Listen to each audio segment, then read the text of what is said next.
tomorrow night is a huge night in the tournament at Wembley. It is England against Scotland, and it brings back many memories of Euro 96 and the same two sides meeting at the exact same venue. Well, the old Wembley as it was then. I'm delighted to be joined by the man who was in charge of Scotland for that tournament. Craig Brown is with us. How are you keeping, Craig? Yes, I'm keeping well, thanks. Good evening. Great to talk to you. We'll talk about this current Scotland side in a moment and what they could possibly achieve tomorrow night. But as I say, it does bring back a lot of memories of that brilliant sunny summer of Euro 96 and that game in particular, which we've spoken about a lot over the last few weeks. How do you reflect on that summer and that tournament? Well, it was a marvellous tournament, I've got to say, because being played so close to Scotland, we had a fantastic support down in England. And I noticed on television tonight that there are 20,000 Scots there down in London, and I think only 4,000 or 5,000 are being admitted to the game. So they're taking over Hyde Park, the fans. And the one thing about the Scottish fans is that their behaviour is normally very good. They like a drink, certainly. They like to sing. They're always colourful. But there is never any, well, I don't recall any signs of violence or misbehaviour to any great extent anyway. You know, the drunken boys are in the minority. But they are very happy. And I know that when there's a tournament, people like to have the Scots there because of the flamboyant attitude they have. Looking back on that squad that you had back in 1996, like there was a huge amount of quality there. The back three that you played against England of Tommy Boy, Colin Hendry, Colin Calderwood, you had Tosh McKinley as a wing back, Gary McAllister in the middle of midfield with Stuart McCall and John Collins, front two Gordon Drury and John Spencer, Ali McCoist coming off the bench. So close to making it out of the group. What were your expectations going into the tournament? Well, we were very optimistic. We thought we could just squeeze out of the group. In fact, we failed not in goal difference, in goals scored. We failed the number of goals scored to get out of the group. It was a very close group, and we did well in the opening game against the Netherlands to get a draw with them. And then, of course, we went to Wembley, and it was sheer brilliance by Gascoigne that beat us there. You know, Gascoigne was playing in Scotland at the time for Glasgow Rangers. And, of course, he beat the Glasgow Rangers goalkeeper with a wonderful goal. And that really put us out. But we missed a penalty. And I think had Gary McAllister scored, we might have gone on to win that match. But, you know, it's all hard luck stories. And we don't want any of them tomorrow. We want to go down there and try and win the game. Yeah, that minute or two where Gary McAllister steps up and Uri Geller works his magic, as he claims, and moves the ball. We'd sympathise with you in Ireland a lot. It's something that would happen in Irish football. It feels like a very Scottish football moment that you're so close to the equaliser and all the momentum, and then Gaza, who's about to come off the pitch, Terry Venables can't get him off quick enough, and he goes and scores one of the greatest goals the European Championship has ever seen. Yeah, a wonderful goal, and I know it's an unfortunate penalty miss, but it's a good save, of course. But Gascoigne's goal was fit to win any match, and you know, the fact that he was popular in Glasgow, even in the Celtic, for the Celtic fans, it's very similar to Henrik Larsson. Larsson was very popular with both the Celtic and the Rangers fans. Right. Gascoigne had the same feeling in Glasgow. Everyone loved him. Why? He was a nice guy, and he scored a goal, so we were upset, but we had to acknowledge it. Yeah. As you say, it was very, very close for Scotland. It came down to goal difference, to a goal in the end, like beating Switzerland. Ali McCoist scores this smashing goal from 25 yards out. Like that must have been a day of real mixed emotions. I presume you're trying to keep an eye on what's going on in the game between England and the Dutch, and obviously England produced a sensational performance to win that game 4-1, one of their best performances at a major tournament. Is that one of the games where you've got somebody in the dugout beside you telling you exactly what's going on everywhere? Yes, we did have a radio. We were tapping into the radio commentary, and we knew exactly the situation. So with 20 minutes to go, although we were doing well, we needed another goal. And I was actually putting Colin Hendry, our centre half, up in the penalty box as a striker, and we were launching balls into the Swiss penalty area, but unfortunately we just couldn't get the last minute goal, or the end of the game goal to give us the extra goal which would put us through. So it's the usual Scottish hard luck story, but we don't want a hard luck story tomorrow. I'm sure if everyone in the Scottish team plays to his capability, England will know they've got a very difficult game in their hands. Ali McCoist didn't start the first couple of games. He did start the last game against Switzerland, and sort of have to remind myself he actually was into his 30s at this stage. I think he was maybe 33, 34 was he by the time Euro 96 came around. In terms of quality as a striker, how good was McCoist? McCoist was outstanding. He was exceptional, and not only on the pitch but off the pitch as well. His upbeat disposition was great in the dressing room and the training pitch. Wherever we went, he was very popular, and he always had a joke. You know, when of course he scored that great goal, he ran to me and he jumped on me and he hugged me, and I thought this was strange, you know, Ali's hugging me. But after the game, the press said to him, "Why did you run to Brown and hug him when you scored that goal?" He says, "I didn't go to hug him. I went to ask him why I wasn't on from the start of the other two games."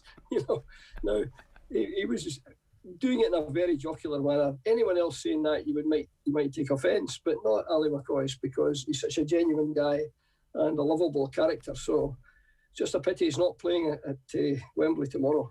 Yeah, he still has an important role in this tournament. He's brilliant on the co-commentary on ITV. Yes, I hear him. He's absolutely outstanding. Not only his knowledge of the game, he's got a good sense of humour, and he knows every player. Of course, football is his hobby as well as his job, doing the commentary just now. And you know what I like about him? When he's commentating, he always acknowledges the commentary. He always says Clive, you know, and he mentions his name. I don't hear many of the other summarisers or co-commentators giving acknowledgement to the commentator by naming him so often. Yeah. And it's Clive, and I think that's a very nice touch. Yeah, it certainly is. Yeah, I hadn't actually noticed that. And you're right, he does all the time acknowledges Clive Tilsley. It's funny, you mentioned Gaza maybe uniting Glasgow in a way that there was a lot of love from on both sides. And you think of England during tournaments, and particularly the side that came after Euro 96, the golden generation, and so many stories have emerged in recent years of the divide along club lines, that the Chelsea players, the Liverpool players, the Manchester United players would sit at different tables when they were in camp, because I think Rio Ferdinand said he didn't want to give Frank Lampard an edge when he came back to when he went back to Chelsea. He didn't want to be telling him what was going on at Manchester United, and the damage that did to team spirit at England. When you were Scotland manager and you're bringing together Celtic and Rangers players, was it ever a difficulty? No difficulty whatsoever. We were very fortunate. In fact, they were personally friendly, a lot of them. You know, if you go back to the great Celtic team that won the European Cup, Jimmy Johnstone was the winger, and his best friend in football was Willie Henderson, the Rangers winger as well, and they were friendly. Baxter and Bobby Murdoch and Bobby Lennox. So there was a great camaraderie between the two clubs. I used to, for jocular purposes, I used to play a friendly game at the end of every training session, and I would pick the teams in different ways. And I would pick an old firm team to play the rest, because we had enough Celtic and Rangers players to make a team. And I would play the good looking against the ugly, you know, and I would play those who had lost their driving licence, those who had their driving licence. But the interesting thing now is it would be very difficult to get an old firm team anywhere near half of the group. And in fact, the last game Rangers played in the last season there against Aberdeen, there was not one outfield player playing for Scotland in the Rangers team. Now, the one that might have been was Ryan Jack, but he was injured and wasn't playing. And not one. Steve Davis, Irish, you know, and the English and Irish, but not a Scottish player. Now, Rangers won the championship by a mile last season, and yet they didn't have any players in the Scottish team. So that's the problem in Scotland. Just too many foreign players, and they're taking the place of potential boys coming through that might make it. And I've got to say, you mentioned that game at Wembley. The next game we played England was a playoff, and the best player we had on the pitch was the youngest player, and he was Barry Ferguson of Rangers. Yeah. And England had huge talent in midfield. Beckham, Scholes, Redknapp, Ince. They had these four guys in midfield, and yet the youngest player on the pitch was Ferguson. But that's a different game. That wasn't the European Championship. That was the playoff game for the next European Championship. Was that the Don Hutchinson goal? That's right, Don Hutchinson. Yeah. You know, we've been very unlucky at Wembley, I've got to say. Although we won that game, we didn't get the second goal that would have helped us to equalise with England and maybe go through. Yeah. The whole experience of tournament football, and I don't know if it's different, a very different experience, Euro 96 compared to the World Cup in 98, because you're in France in 98 and you're properly away from home. Even though it's only France, you're properly out foreign. Whereas in England at Euro 96, were you based in England, or did you stay back in Scotland and travel down for the games? No. We're based at Stratford. We're based at the NFU, the National Farmers Union. We've trained at the National Farmers Union pitch at Stratford. The facilities were excellent, and we stayed there and we travelled down to Wembley and to Birmingham for the matches we played. And I got to say, the accommodation and the respect from everyone. The locals came and watched us training, and the great support down in England. Would you believe there are quite a number of Scots in England, I find, and they're very supportive. Now Scotland are now down at Darlington, and I've not been there, but I believe they're very happy with the training facilities at Middlesbrough and the hotel facilities in Darlington. Yeah.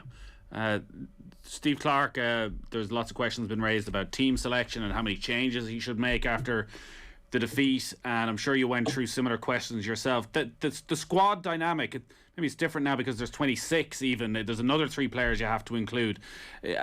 How did you manage keeping everybody happy and keeping the atmosphere positive, and even the players who maybe weren't involved, and you mentioned someone like Eddie McCoist who felt like they should be involved, or younger players who weren't ever probably going to quite make the starting 11. How did you make sure that actually everybody was pulling together in the right way?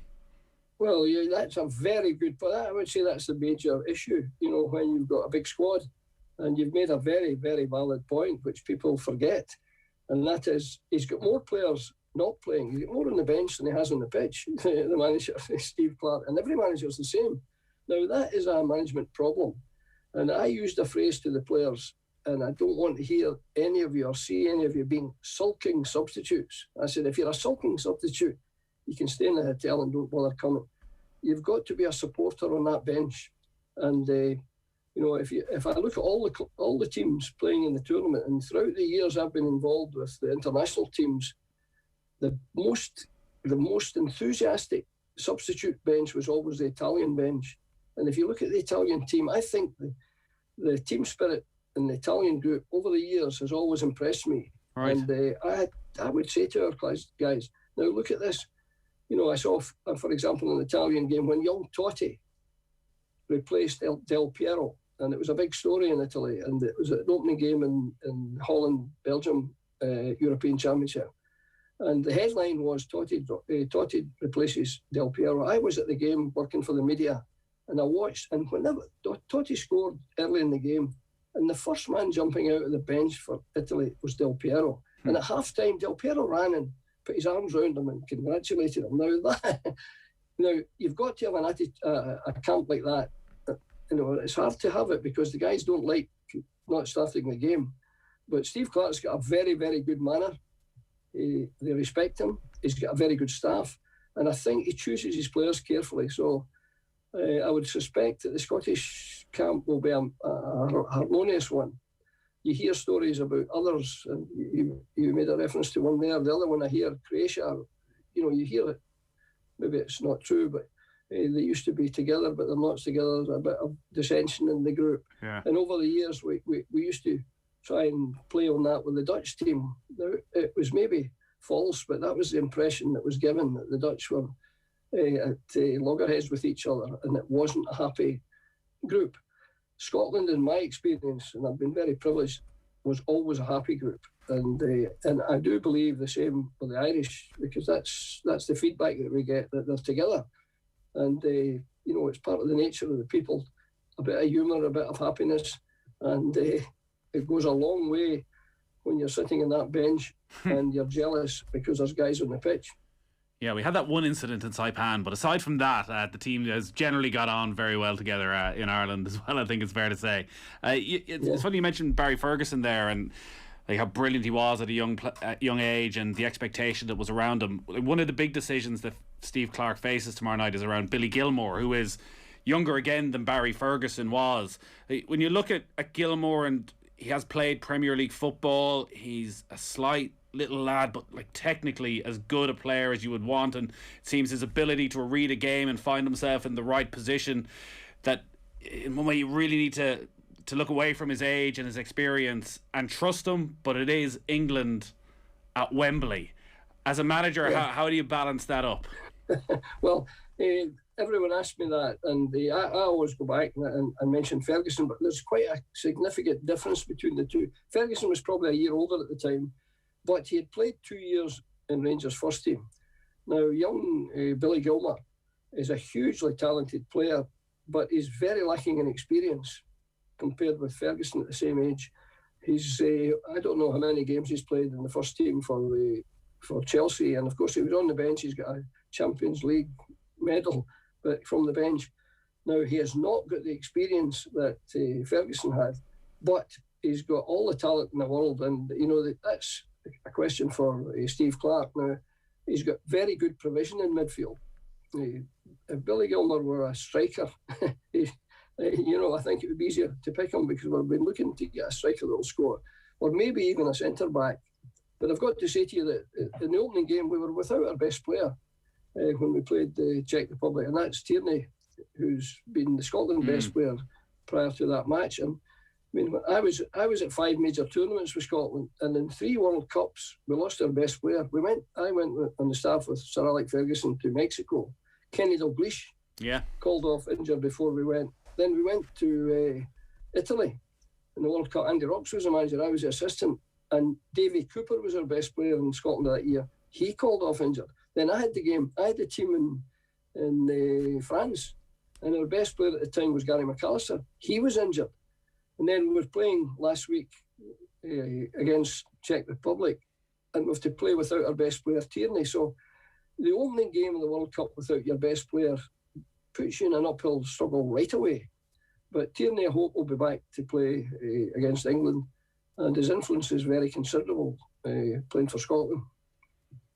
Yeah, there seems to be a lot of rumour around Tierney as to whether maybe he could make a shock return tomorrow night, or whether actually this is something more serious that they're keeping hidden, and maybe he's could be in danger for missing the start of the season for Arsenal. I guess it'll all come out in the wash over the next few days. Hey, just finally on Gilmour, when you look at his pure ability at that age, at 20 years of age, are we looking at the best Scottish midfielder since Gary McAllister? Is that the sort of level he can get to?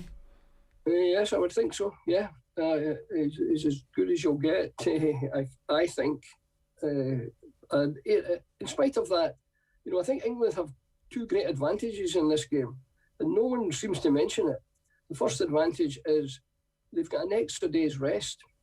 They played the day before Scotland. Now, in Championship football, when there's only a few days between matches, if guys have got a slight knock, or they've put every effort into the game as they should be, the manager should insist on that. They've got a day's less rest. England have played the day before, so that's one advantage England have got. And of course, the other's an obvious one. They've got the home, they've got the home venue. So these 2 advantages give Scotland quite a challenge here tomorrow. But we always like a challenge, and we like to be the underdog. And I think you'll find that a Scottish team down there, with quite a number of players playing in the Premiership in England, will manage to cope admirably, and with any luck can win this match. What sort of speech did you give him, would you be giving ahead of a game like this? How much do you want the performance to be based on emotion, and how much do you want to be based on actually keeping your head and tactics? Because I guess the obvious stereotypical cliche would be you go for the Braveheart style speech. It's Scotland against England, but is that the best thing? Well, not in my opinion. I mean, maybe I'm not that type of guy, but I've been in the dressing room with Sir Alex when he was Scotland manager for 10 games, and I know him very well. And I don't even think he was that. He spoke in a conversational manner to the team. He spoke as I'm speaking to you just now, or I'm trying to speak to you just now. And there was no, Braveheart stuff and come on, this kind of shouting.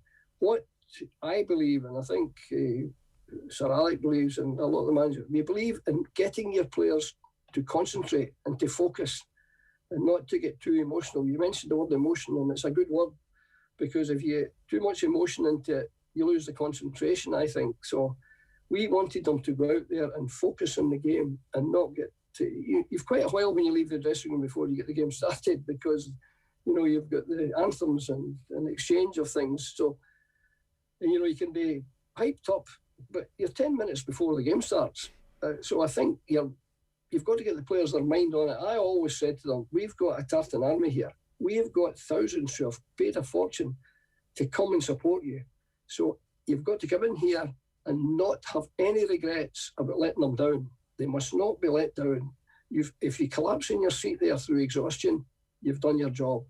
But no half measures. And that's all I would say to them, that we owe the country, we owe the nation a performance and your best effort. If you lose, giving your best effort, that's too bad. We can't do anything about that. But I would make an appeal to them rather than an instruction, because it's too easy.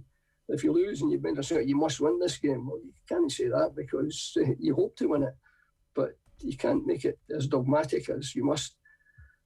But I don't know if I'm right. But I had, I'm quite proud. I had 70 games with Scotland, and 50 of them we didn't lose, so that was okay. Yeah, quite a number of draws, I've got to admit, but the system we used was quite good. The interesting thing here, there are 5 subs allowed, and this is a new departure from the old normal, and I think how the manager uses his substitutes could be quite significant, and of course the attitude of the bench players. And I always used to watch them warming up. And if they didn't warm up properly, they didn't go on. Physio took their pulse count when they warmed up, and if it wasn't 3/4 of the maximum, it wasn't going on. So I watch all the games with great interest to see. And sorry, I'm going on too long here. No, you're fine. I find certain things can be a giveaway. You can find a player warming up in a very slack, casual manner because he's in the huff that he's not been starting. Right, yeah. And I would not put him on if that were the case. I would say, well, forget it.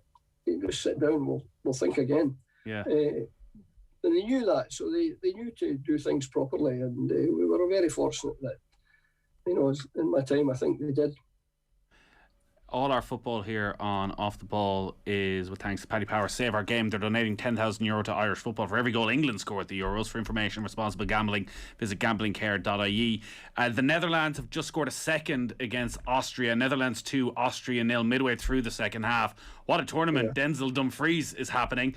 He has scored that goal. It's his second in 2 games. He was also taken down for the penalty earlier for Memphis Depay's goal, the Dutch right back. He was set up by the substitute Daniel Malen, and it looks as though it's going to be 2 wins from 2 then for the Dutch as well. On tomorrow's opponents, maybe that 5 substitutes plays into the hands of those bigger countries with greater depth, like England, where they can make 5 substitutes and you can bring on Jack Grealish and Dominic Calvert-Lewin and any amount of creative players. That's another great point you've made. That you've made so many in this talk with me. Between us, we'll get there. Pardon? Between us, we're doing all right. Well, you're excellent. I mean, I'm not. I'm my usual. I'm stuttering away, but I'm listening to so many points you've made, which are so valid, and that last one is particularly valid. And I think, in all honesty, the 5 substitutes gives the manager a further responsibility, but gives him an opportunity, if he's got a big squad, as England have, to use them. Now, you can imagine if they were a couple of goals ahead, you can introduce the young lads. They've got a 17-year-old there, Bellingham, in the squad. Now, that's very, very young to be playing at this level. And I know that he would probably use them. It would be a great luxury. But with... I always am looking at the tournament with the third team or 4 of the third best teams going through. Goal difference will be quite significant. And when Scotland were 2 down against the Czech Republic, they nearly lost a third one. And I thought, goodness me, if we lose a third one, we're -3 in goals. And if we're in third place, we're not going to be one of the best 4. But we did. In fact, we should have nearly scored rather than lost the goal. But I think it would make teams who are losing play right to the end and maybe even get a goal back, because the extra goal could be quite significant in the final shake-up. They've left themselves with a bit of a mountain to climb with the defeat to the Czech Republic, because the 2 games are against England World Cup semi-finalists last time, and Croatia World Cup finalists, albeit Croatia don't quite look like the team they were a couple of years ago. The Scotland have got back to a major final. Like, it's incredible that they haven't been there since you were in charge back in 1998, and we're obviously very jealous here in Ireland, and we wonder how Scotland have managed to re-emerge. And you talk about the lack of players playing for Rangers that are Scottish and the difficulties of getting young players game time. They do seem to have a generation, though, that have a huge amount of ability, whether it's McGinn at Aston Villa or Scott McTominay playing week in, week out in the middle of midfield for Manchester United, Kieran Tierney at Arsenal, and Andy Robertson, who, it's interesting you say Tierney's their best player. And Andy Robertson, some would argue, might be the best left back in world football. It feels as though a lot of good players have come together at the right time for Scotland. Yes, indeed. The midfield is particularly strong because, you didn't mention even McGinn there at Aston Villa. And the Celtic boys, McGregor, particularly good every game for Celtic. So the midfield is very, very strong. That's the slight problem that the boy Billy Gilmour's got. If Billy Gilmour played in another position, he would have an easier job getting into the team. But he's the strongest part of the team in Scotland is the midfield.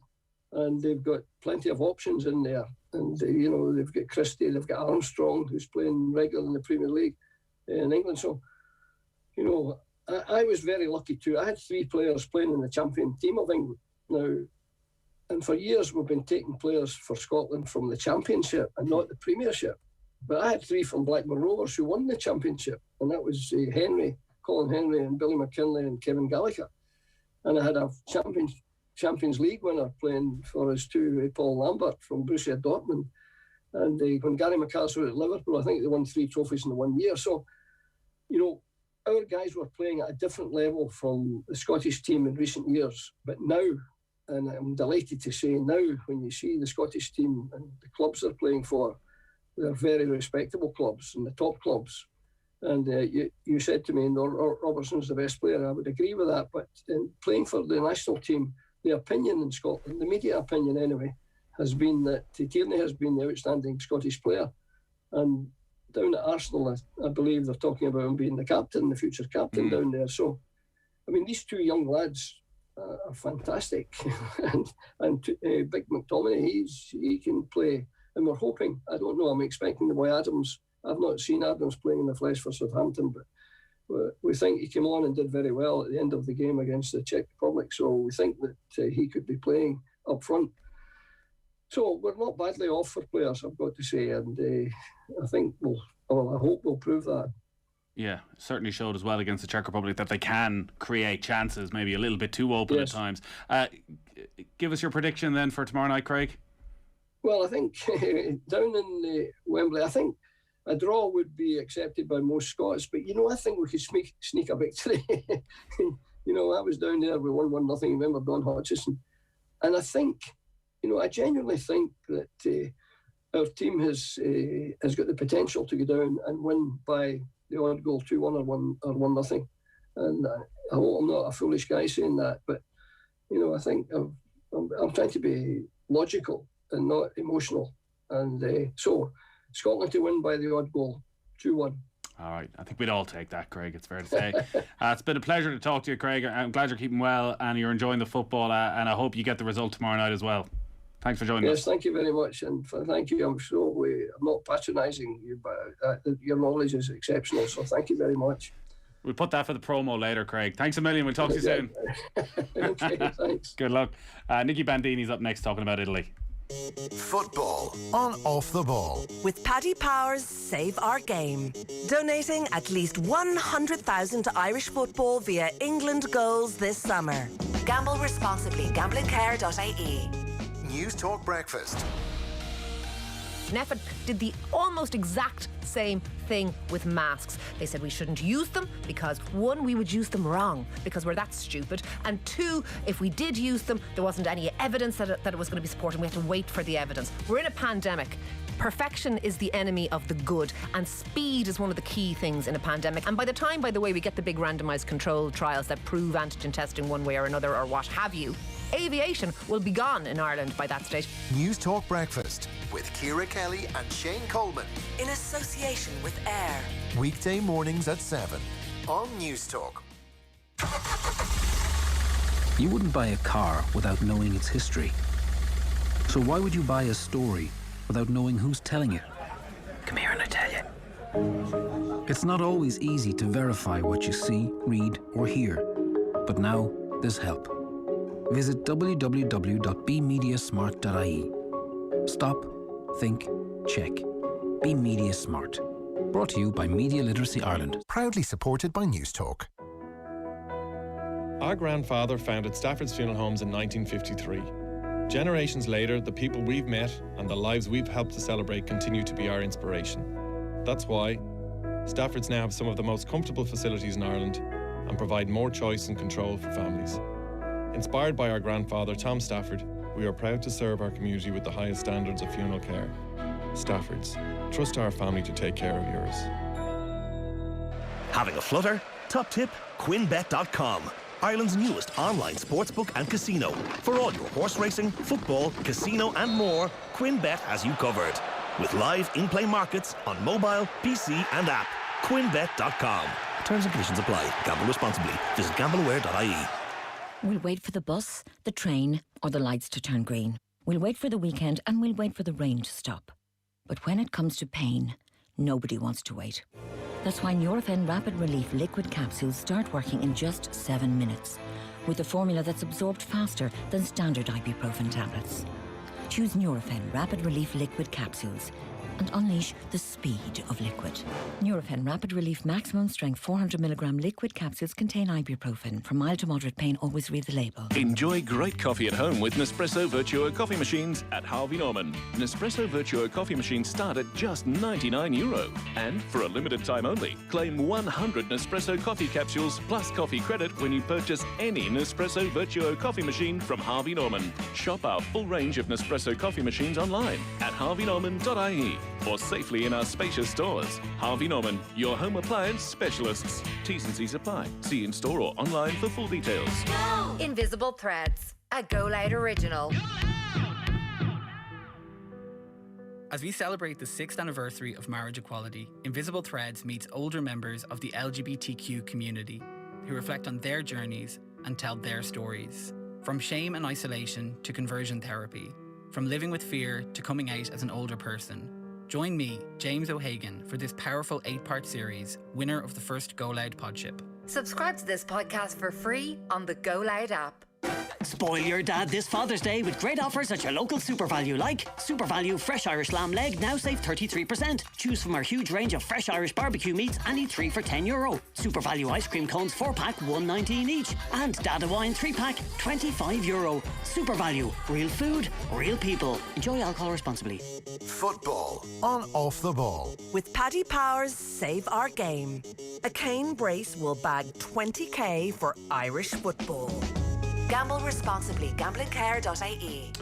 All right, so all the big guns, well, the traditional big guns, look to be making it quite straightforward for themselves en route to the last 16 of Euro 2020. The Dutch set to make it 2 wins from 2 there, 2-0 up against Austria. There's about 10 minutes left in that game in Amsterdam, and Denzel Dumfries is having the tournament of his life. He has scored for the second straight game. He was also taken down for the penalty that Memphis Depay scored after 10 minutes. The Dutch have had a couple of other decent chances as well, so on course to make it 2 wins from 2 in Group C. Earlier, Ukraine 2-1 winners over North Macedonia, while Belgium came from behind to beat Denmark 2-1, so they're also through to the last 16. If you missed Craig Brown there, really nice to chat to Craig Brown, the former Scotland manager, ahead of their game against England tomorrow night. That will be up among our football podcasts. You can subscribe to all of them on the OTB Sports app. 53106 is the text number. We're live here with the football show on Thursday night, and I am delighted to be joined on the line by Italian football journalist Nicky Bandini. How are you keeping, Nicky?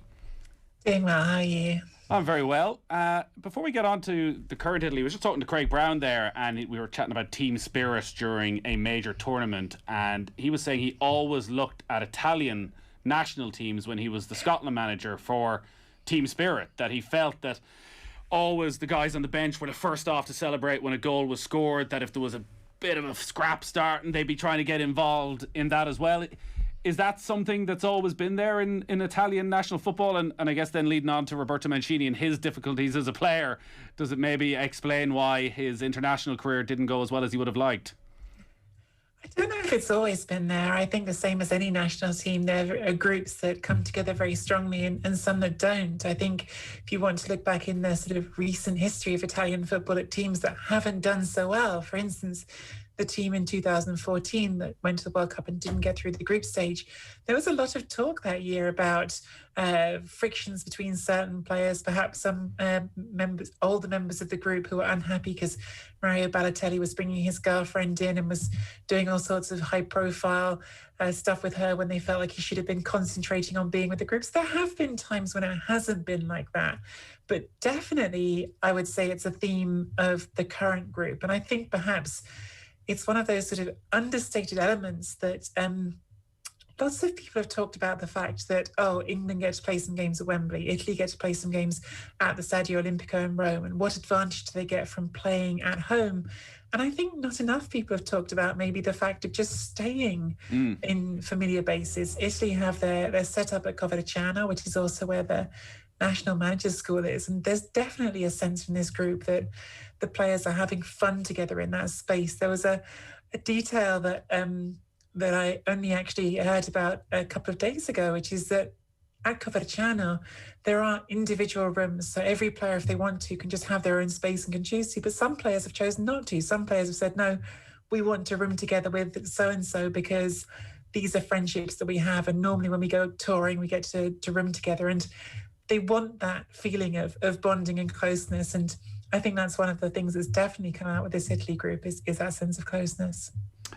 For someone like yourself who watches Italy all the time, I'm sure what's happened maybe hasn't been a massive shock, but a lot of people are still thinking of 2018, a World Cup, and Italy not being there and just simply not being the force that they once were.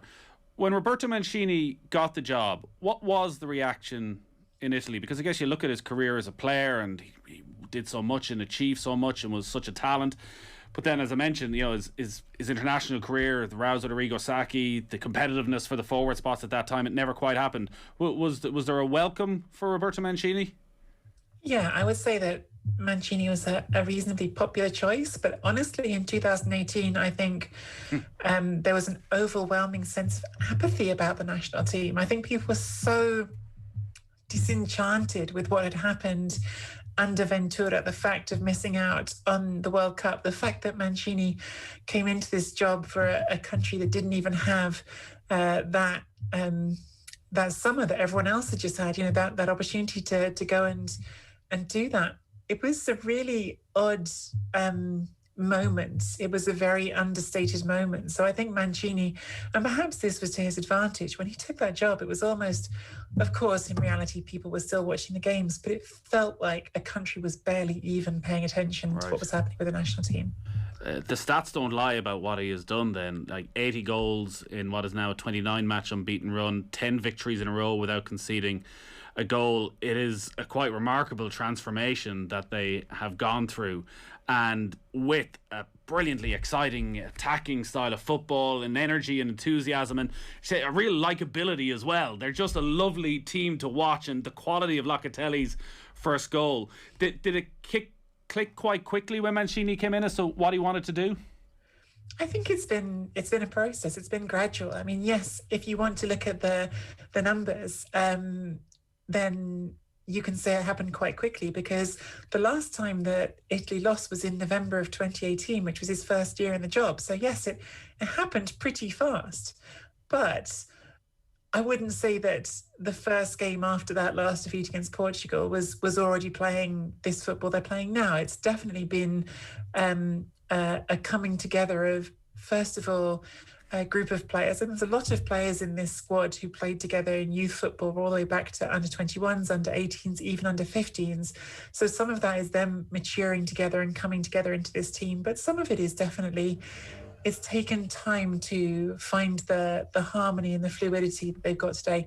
I think there was progress incredibly quickly, and that perhaps is unsurprising because Italy was so bad in that qualifying campaign for the World Cup, and so bad even in the playoff against Sweden, that some step forward happened almost immediately. But I think there wasn't one moment when it suddenly clicked and Italy were playing this football they are playing now. I think that's been a process that is just sort of ramped up and up and up as Mancini's got more comfortable and his players have got more comfortable with him. Manuel Locatelli with the brace last night, well, they may have come in without any standout stars, may well find himself en route to becoming one. I remember seeing him over here in Dublin a couple of years ago. He was with the Italian under-21s that played Stephen Kenny's Irish under-21s at the time, and a lot of that Italian team, those young players were at big club but were out on loan and have been trying to track them since. Some have made it, some haven't. Like, the difficulty, I guess, for a lot of young Italian players, same as anywhere, is just trying to make a breakthrough. He's gone to Sassuolo since and has made a massive success. I presume he's not going to end up staying there for too long. Well, Juventus are definitely among the clubs interested this summer. I think his Sassuolo were already fielding calls about Locatelli. He has had a huge step forward this season at Sassuolo, as you say. He wasn't someone who was off the radar of the big clubs beforehand. I mean, again, he made his debut at 18 for Milan, and within about a month of that debut had scored a brilliant goal against Juventus. So people have known about him for a while. But like lots of footballers, you don't just go from this first step into the professionals to everything that you're going to become, and I think he's taken a big step forward this season.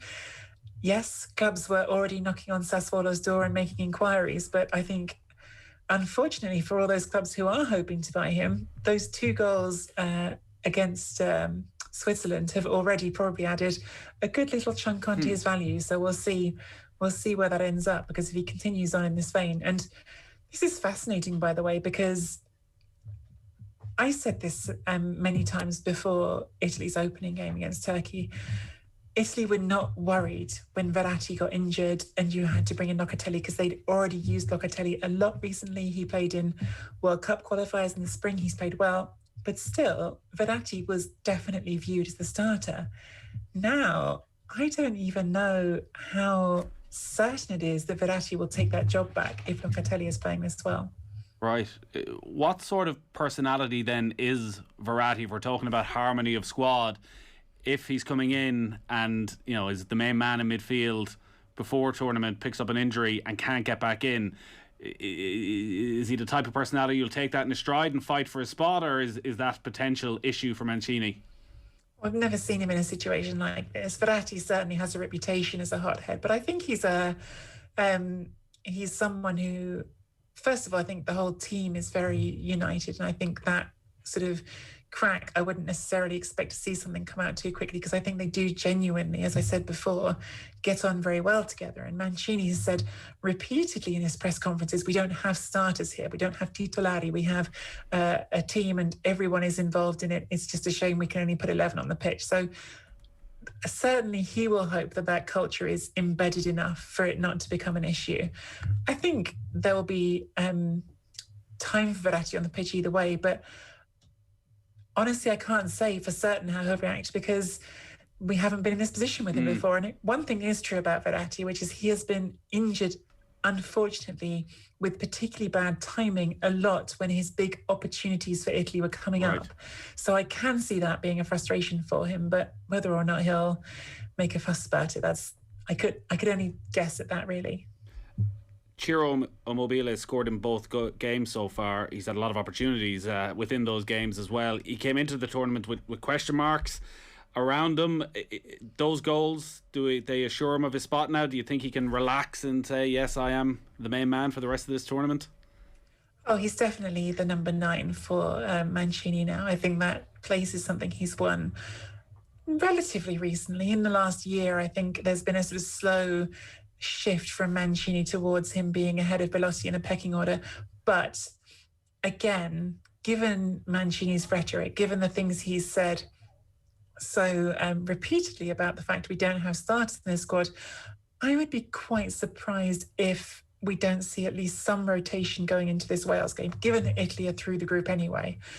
I would be surprised if we don't see some. And I think Belotti is certainly quite high on the list of players who I could imagine being given a start in that Wales game, because Mancini does like him. He does have quite a lot of confidence in him as well. And I think that would make some sense to me for Immobile to get that rest in that game and Belotti to get the start maybe against Wales. But that's speculating still. I don't have that. Don't have that from the Italy camp just yet. And And I would still say I would expect Immobile to be starting again either way come the last 16. Yeah, it'll be interesting to see now because, as I say, you have Italy, Belgium, Netherlands, 2 wins from 2 and assured of a place. We saw the Republic of Ireland benefited from it back in 2016 when Italy rested a lot of players for the final group game and Ireland managed to progress, and it didn't do Italy any harm in the last 16 when they went on to beat Spain. They'll have some decisions to make, these managers, about do you want to keep the momentum and the buzz going, or actually is the best thing at the end of the longest possible season to give those players on the fringe of the team a chance and give the other players a bit of a rest? Yeah, see, I don't think Mancini will view it in those terms. I think he'll think he can keep the momentum going while rotating. I think he really, it's not just lip service. I think he really thinks he has a squad of players who, not everyone is interchangeable, but a lot of whom can be swapped in and out without taking a huge dent out of the quality and the cohesiveness of his team. So I don't think he's necessarily going to change 11 players. I don't expect something that drastic, but it would be really against the his own rhetoric, really, not to give some of these other players their chance in the game against Wales. What's your sense then, Nicky, of how far this Italian side can go? Because it is all getting set up, depending, maybe they do rest players, maybe they finish second in the group, but right now we're looking at an Italy-Belgium quarter-final potentially, and what a tantalising prospect that is and what we've seen from both of them so far. From what you've seen from Italy over this tournament and over the last couple of years, do you think they're ready to beat a team of the quality of Belgium? I almost don't want to jinx anything. I think they're playing as well as anyone at this tournament. And I find this sort of idea of, they haven't beaten anyone who's worth beating a bit overblown. I definitely have heard some people talking about after the Czech Republic beat Scotland, the Czech Republic are a good team. Well, they actually beat Czech Republic 4-0 just before the tournament. So if they're a good enough team to call them a good team when England play them or Scotland play them, and we're talking about the British media here, I'm sorry. So, it's not on you guys, but I think that's something I've heard over here. And then why shouldn't they be counted as a serious team when Italy played them and beat them 4-0? I think there is clearly a gap between that and Belgium and France and that small group of teams that are really contenders to win this tournament. But I think Italy are among that group now. I think that game against Belgium would be a great game. Don't necessarily feel confident that Italy would win it, but I think they would give a really good account of themselves, and I think they would have a chance of winning it, definitely.